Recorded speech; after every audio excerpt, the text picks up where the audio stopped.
Hello ice, நம்ம இன்னைக்கு PRAN தொக்கு தான் பண்ண போகிறோம். அதுக்கு ப்ரானு, தக்காளி, வெங்காயம், இஞ்சி பூண்டு.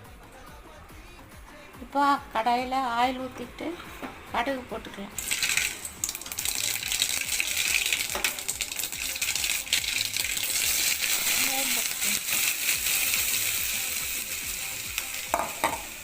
நம்ம இஞ்சி பூண்டு பேஸ்ட் போட்டுக்கலாம்.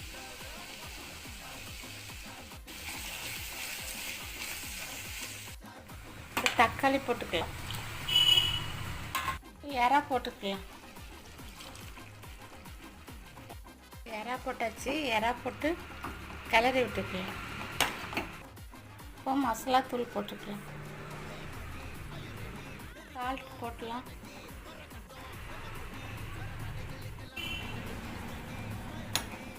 தொக்கு ரெடி ஆகிட்டு வாங்க சாப்பிடலாம்.